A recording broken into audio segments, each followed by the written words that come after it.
प्यारे बच्चों, हम लोगों ने भौतिक विज्ञान में कई टॉपिक्स पढ़ लिए हैं।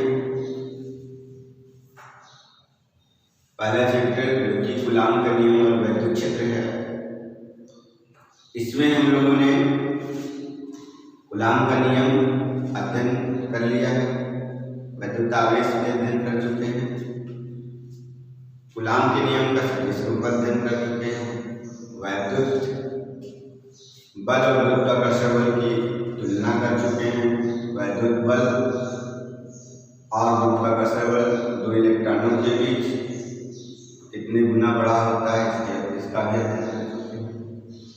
और हम लोग वैद्युत क्षेत्र तथा वैद्युत बल रेखाएं भी पढ़ चुके हैं और हम लोगों ने वैद्युत द्विध्रुव और वैद्युत द्विध्रुव आघूर्ण ये भी पढ़ लिया तथा एक समान वैद्युत क्षेत्र में वैद्युत द्विध्रुव के कारण आरोपित होने वाले बलाबलों की गणना भी कर ली है। और आज हम लोग अध्ययन करेंगे अच्छी स्थिति में वैद्युत द्विध्रुव की सहायता से किसी बिंदु पर वैद्युत क्षेत्र की तीव्रता का। आइए देखते हैं क्या टॉपिक्स होगा। तो हमारा टॉपिक्स होगा आज का, यह है टॉपिक अच्छे स्थिति में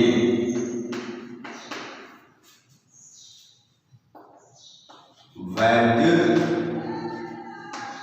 द्विध्रुव की सहायता से वैद्युत द्विध्रुव की सहायता से किसी बिंदु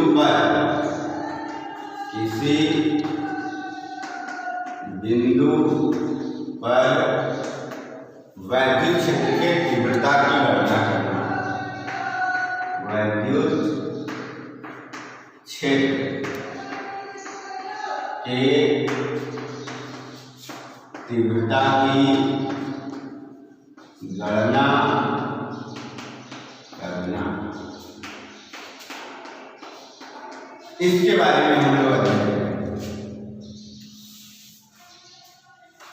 तो इसमें जो शब्द आ रहा है आपका वो है वैद्युत द्विध्रुव।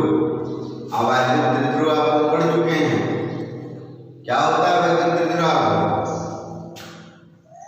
तो ये आवेश है -q, ये आवेश है +q और दोनों के मध्य की जो अल्पतम दूरी है वो है 2l। मान लेते हैं निकाय का नाम AB वैद्युत द्विध्रुव निकाय।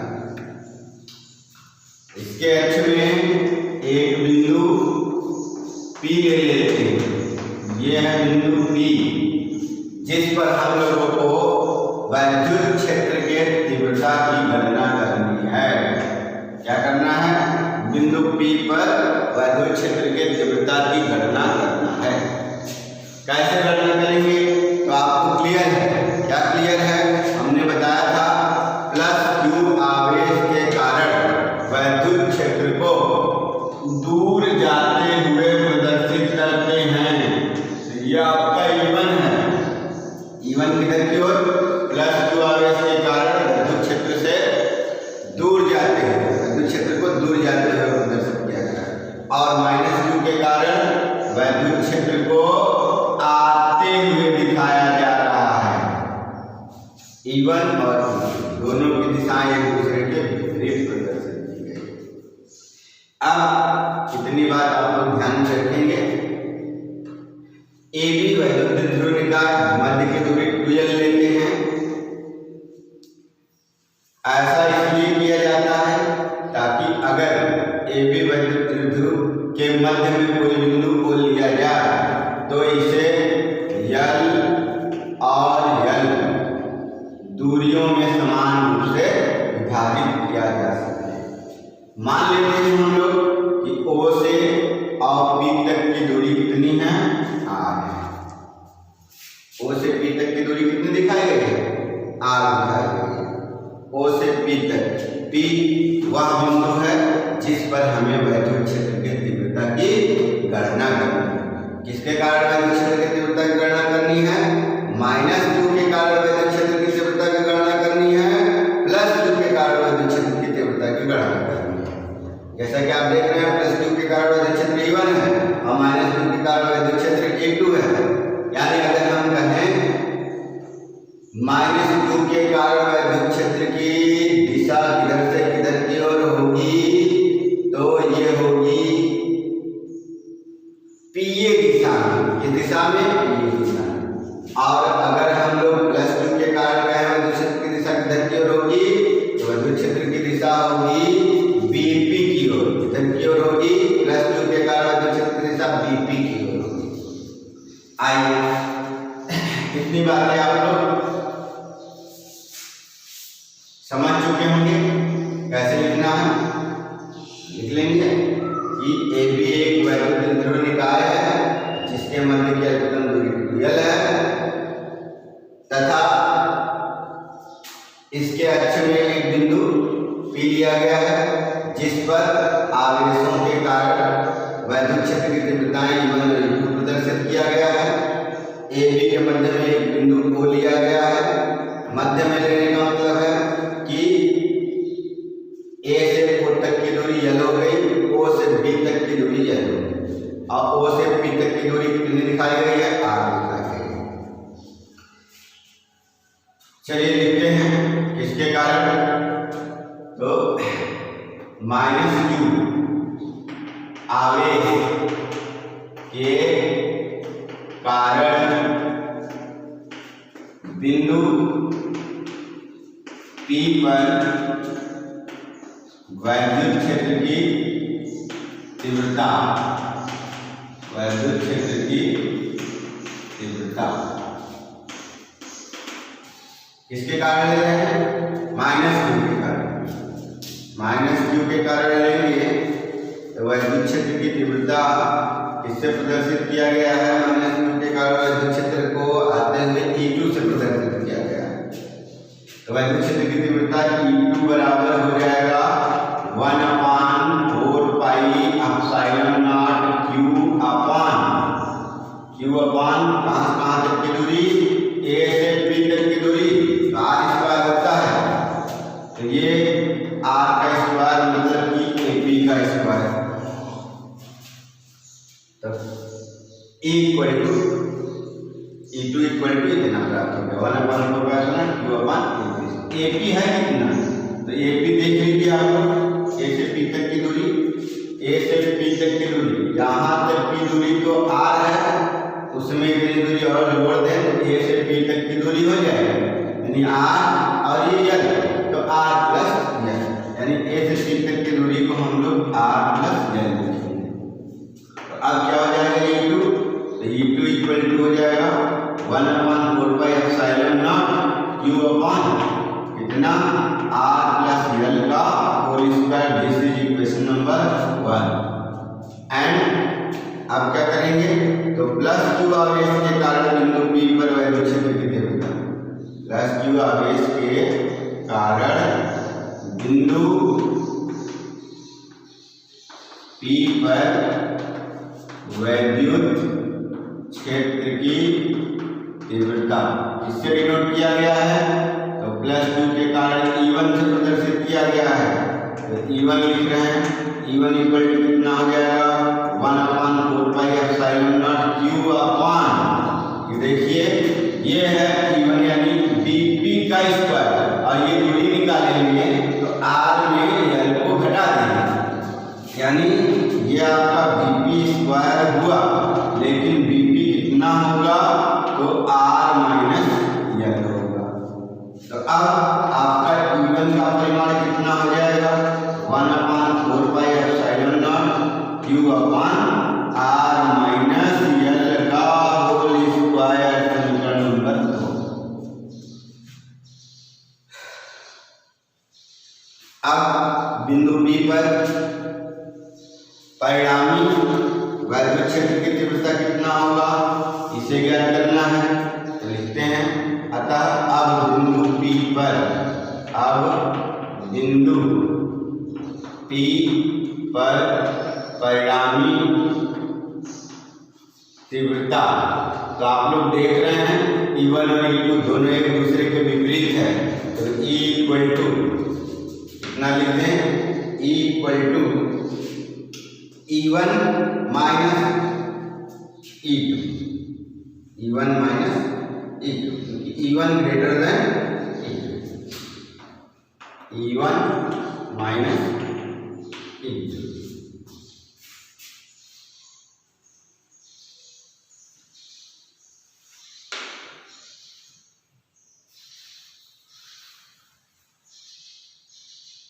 बिंदु P पर परिणामी तीव्रता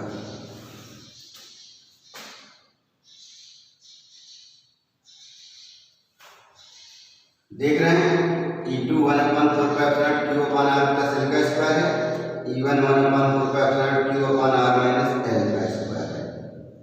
E1 1/4 कितना है E2 ये है, इसमें से माइनस किया जाएगा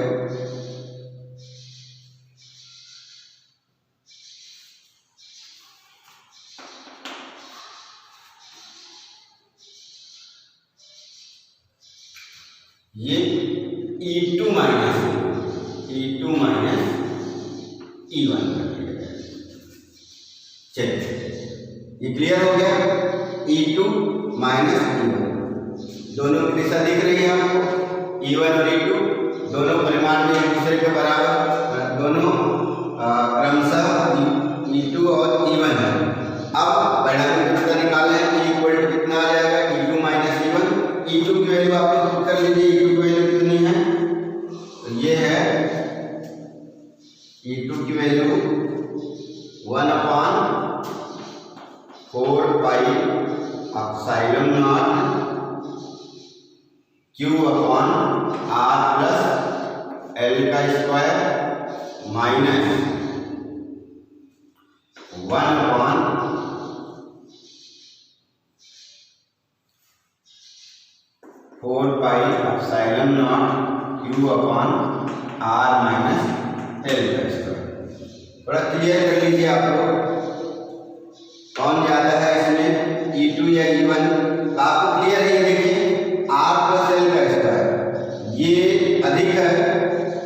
ये अधिक है, यानी व्युत्क्रमानुपाती है, ये वाला आपका इसकी तुलना में कम हो जाएगा। तो हमें क्या लिखना चाहिए था, E1 माइनस E2 लिखना चाहिए था, E1 माइनस E2। तो E1 माइनस E2 लिखेंगे। E1 की वैल्यू कितनी है, R माइनस L का स्क्वायर है, और ये आपका R प्लस L का स्क्वायर। ठीक है, क्लियर, ठीक, आपको स्पष्ट है कि E2 is less than E1। यहाँ लिखते हैं, क्या लिखते हैं, E1 क्या है, ग्रेटर देन E2, इसलिए हम लोग ये इक्वल टू कितना लिख दिए हैं, E1 माइनस E2। अब क्लियर है, अब आपको दिक्कत नहीं होगी।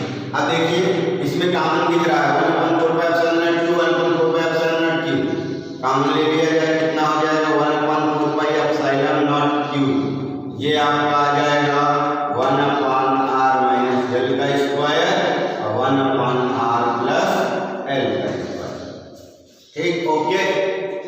अब इधर हम इरेज करते हैं, इधर सब कुछ आप लोग समझ गए होंगे, कोई दिक्कत नहीं होगा। इसको इरेज करें तभी आगे पढ़ा जा सकता है।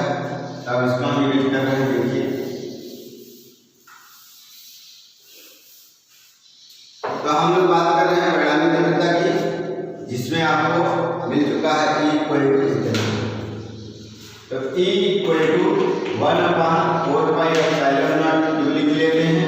अब आ जाइए एलसीएम लिखिए दोनों का, एलसीएम कैसे लेते हैं, ये भी लिख ले, ये भी कितना हो गया R माइनस L का स्क्वायर और R प्लस L का स्क्वायर।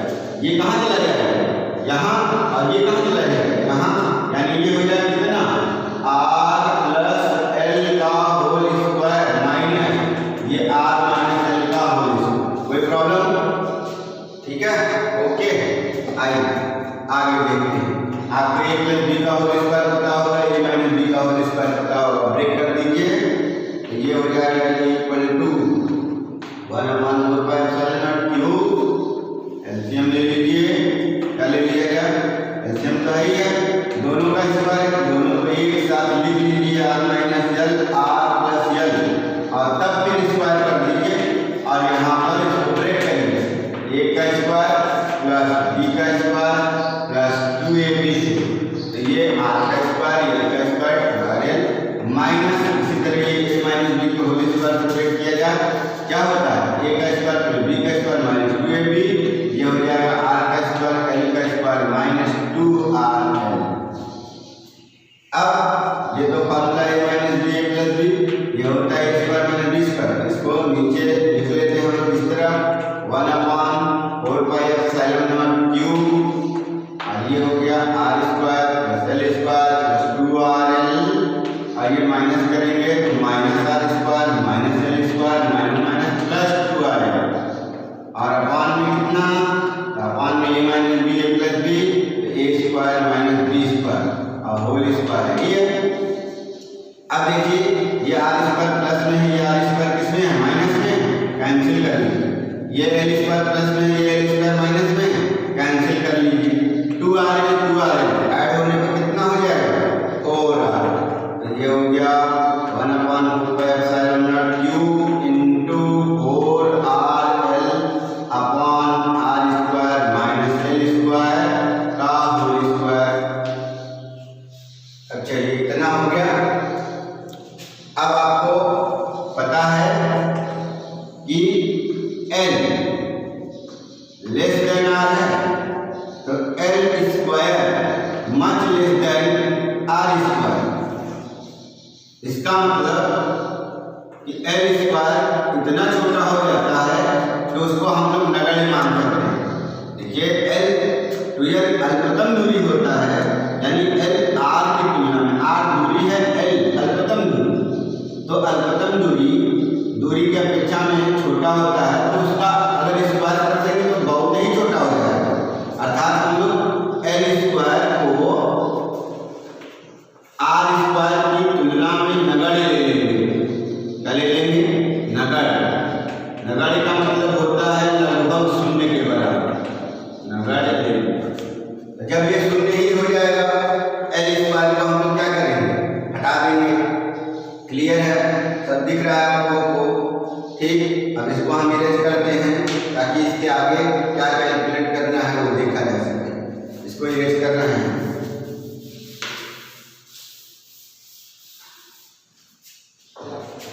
अब देखिए l स्क्वायर को नगण्य कर दीजिए, l स्क्वायर नगण्य मतलब ये हट जाएगा, अर्थात बिंदु P पर परिणामी तीव्रता का सूत्र क्या प्राप्त होगा, बिंदु P पर परिणामी तीव्रता ये मिल जाएगा हम लोगों को E equal to 1/4πε0 Q into 4rl upon r square का स्क्वायर, तो ये हो जाएगा r स्क्वायर का स्क्वायर, क्योंकि ये तो 0 हो गया, इसको हटा दीजिए। तो अब ये हो जाएगा हम लोग का E equal to 1/4πε0 Q into 4rl upon r की पावर 4, ये कैंसिल हो गया, r की पावर 3 हो जाएगा। अब 4 को हम लोग दो पार्ट में तोड़ देते हैं, ब्रेक कर देते हैं। देखिए 1/4πε0 ये 2q कर दे और इंटू 2l कर दे, 4 पर कोई इफेक्ट पड़ा नहीं, ये कितना हो गया 2 इंटू 2 4 ही होता है, तो ये ऊपर वही रह जाएगा। लेकिन ये q इंटू 2l लिखने का रीजन आप समझ रहे होंगे, ये तो r का क्यूब है, q इंटू 2l आप लोग पढ़ चुके हैं, इसके बराबर पढ़ चुके हैं, तो वैद्युत द्विध्रुव आघूर्ण जिसको हम लोग p से प्रदर्शित करते हैं, तो q इंटू 2l को हम लोग p ले लेते हैं। अर्थात आप लोग को वैद्युत क्षेत्र की तीव्रता क्या मिल जाता है, अर्थात हम लोगों को वैद्युत क्षेत्र की तीव्रता E का सूत्र मिल जाता है 1/4πε0 2p और अपान में R3। ये अच्छी स्थिति में वैद्युत बिंदु की सहायता से किसी बिंदु P पर वैद्युत क्षेत्र की तीव्रता ज्ञात कर चुके हैं। ठीक है, ओके, अच्छी तरह आप देख लीजिए, समझ लीजिए। अब वो E2 और E1 में कौन ग्रेटर है, ये क्लियर हो जाना